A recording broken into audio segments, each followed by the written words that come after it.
Picture this, it's July 1947, and a quiet desert town in New Mexico is about to become the center of the biggest mystery in American history. A rancher stumbles across twisted metal in the sand, metal that doesn't look normal. The army rushes in, calls it a flying disc, and then, bam, changes their story. A weather balloon? Really? For 78 years, the Roswell Incident has haunted us. Was it a UFO crash? A Cold War cover-up? Or something we're still not ready to hear? I'm AI Pulse, your host, and today, we're diving deep, every detail, every twist, every question. Buckle up, because this story's wilder than you think. Let's start at the beginning, but fair warning, once you go down this rabbit hole, there's no turning back. So, what exactly happened that summer in Roswell? Let's go back to day one. It's early July, 1947. World War II's over, but the world's tense. The US and Soviets are eyeing each other, suspicious. Out in Roswell, New Mexico, a sleepy town of about 20,000, home to an Army Air Force base, nobody's thinking about global politics. That is, until a rancher named William Mac Brazel changes everything. Mac's working his land, 75 miles north of Roswell, when he spots something odd in the dirt. Debris, lots of it. Shiny, metallic, scattered across his field like a plane went down, but there's no plane. Mac describes the stuff as weird. Lightweight foil that springs back into shape. Beams with strange markings, like hieroglyphs. Sticks that won't burn. He's confused, this isn't tractor parts. He collects some pieces, shows his neighbors, and word spreads. By July 7th, he's had enough mystery and drives to Roswell to tell Sheriff George Wilcox.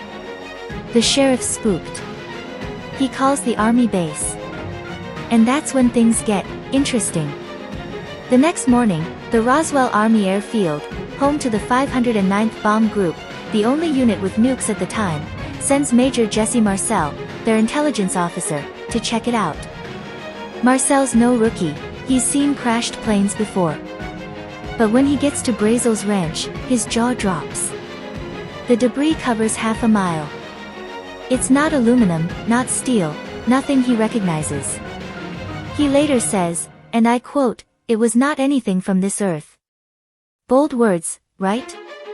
Marcel loads up his jeep, calls in more troops, and the army seals off the site. Nobody in, nobody out. Then, at 11 a.m. on July 8th, the army does something nobody expects. They issue a press release. The Roswell Daily Record blasts it across the front page, RAF captures flying saucer on ranch in Roswell region. A flying saucer. In 1947, that's sci-fi talk, straight out of comic books. The story goes national. Papers from Chicago to LA pick it up. People are buzzing, was it aliens? But here's the kicker, within hours, the army backtracks. By July 9th, General Roger Ramey, the big boss at Fort Worth, says, nope, no saucer. Just a weather balloon. They show off some tattered foil and rubber in Texas, call it a mix-up, and shut it down. Case closed, or so they want you to think. Why the flip? Why so fast?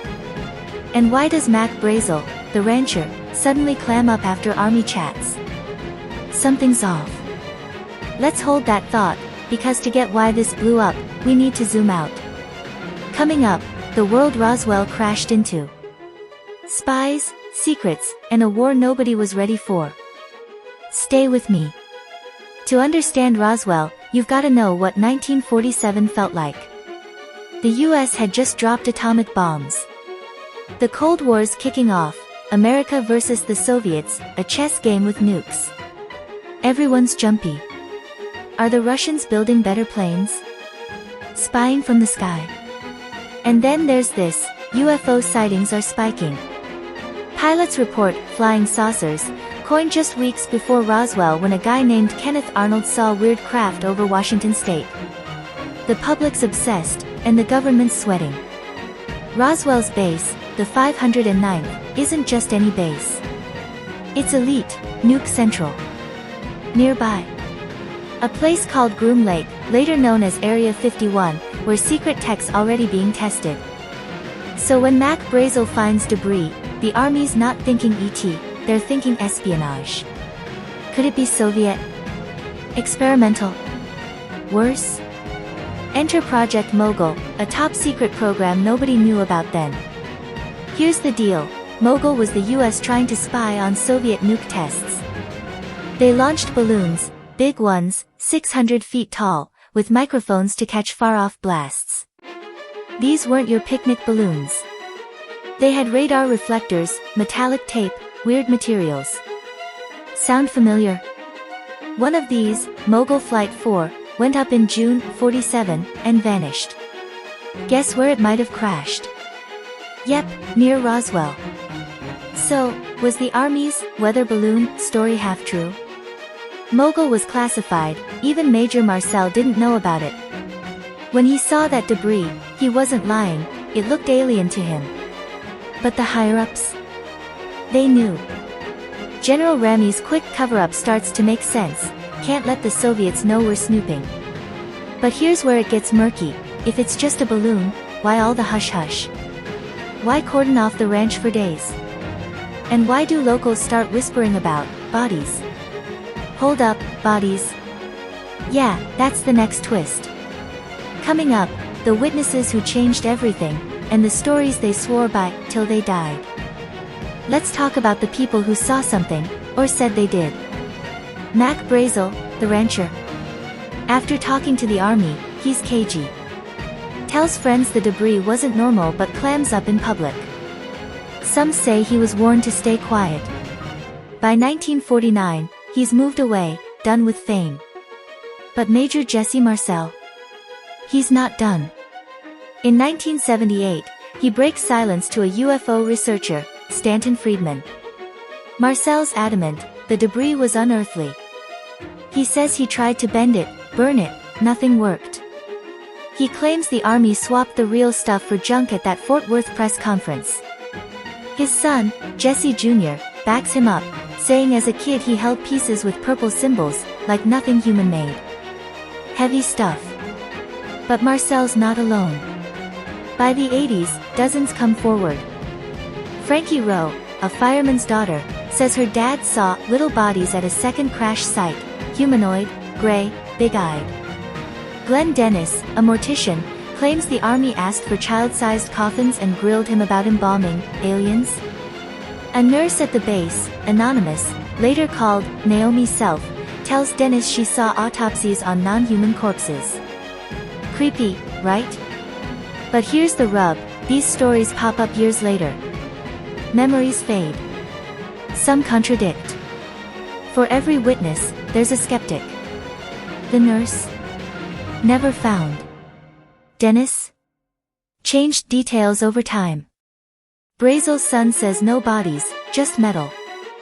Yet these folks stuck to their guns, even on deathbeds. Were they chasing fame? Trauma? Or truth? One thing's sure, their stories turned Roswell into a legend. But why'd it take decades to explode? Next, how Roswell went from forgotten to America's obsession, and the one video that almost fooled us all. For years, Roswell was a footnote. The 50s had UFO fever, but the Army's balloon story buried it. Then the 70s hit, and things shift. Vietnam's over, Watergate's exposed, nobody trusts the government. UFO books like the Roswell Incident by Charles Berlitz drop in 1980, quoting Marcel and locals. Suddenly, Roswell's back. By the 90s, it's everywhere. Think about it, The X-Files is a hit. Independence Day blows up theaters, guess where the aliens attack? Roswell's base. The town leans in, museums, festivals, alien streetlights. But the peak? 1995, when a grainy film leaks, the alien autopsy. This 17-minute video, aired on Fox, shows a supposed alien from Roswell being cut open. Millions watch, jaws dropped. The guy who released it, Ray Santilli, says it's legit, found in Army archives. Spoiler, it's not. By 2006, Santilli admits it's staged, though he claims it's based on real footage. I roll, right? But damage done, Roswell's now synonymous with aliens. Here's the wild part, the hoax didn't kill the hype, it fueled it. Why?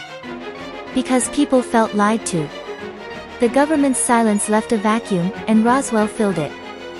Speaking of the government, what did they say when pressed? Coming up, the Air Force's final word, and why it didn't end the debate. By the 90s, Roswell's too big to ignore.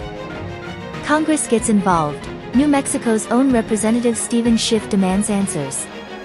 So, in 1994, the Air Force drops a report, the Roswell Incident. Their story? It was Project Mogul, that secret balloon program. The debris?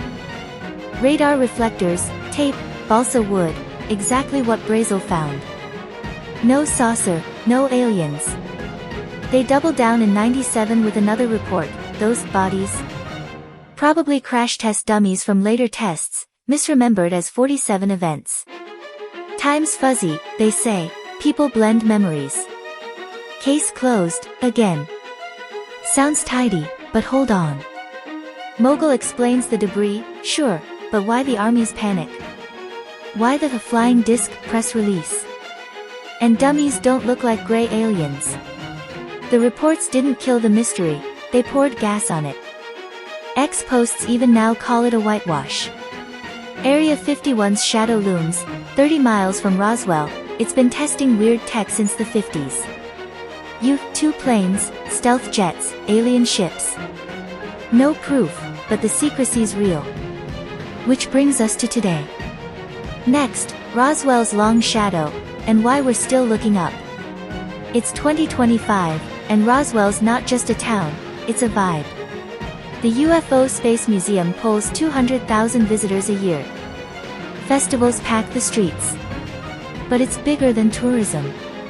Since 2020, the Pentagon's been open about UAPs, unidentified aerial phenomena. Declassified videos show craft-defying physics. Whistleblowers like David Grush claim the US has non-human tech. Congress holds hearings. And guess what? Roswell's always in the chatter. Polls say 34% of Americans believe aliens have visited.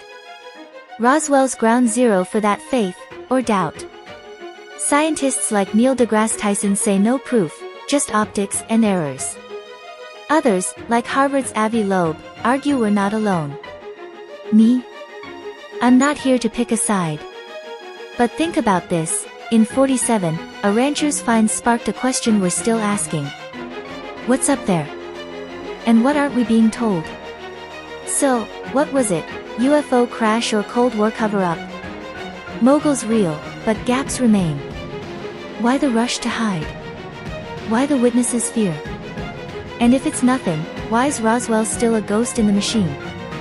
Maybe the truth's buried in declassified files, or maybe it's still out there. Here's my challenge, drop a comment, what's your take on Roswell? Alien proof, government lies, or just a big mix-up? Hit like if you're Team UFO, subscribe for more deep dives, and share this if it made you rethink the stars. I'm AI Pulse, your deep dive host, and I'll see you in the next mystery. Until then, keep looking up.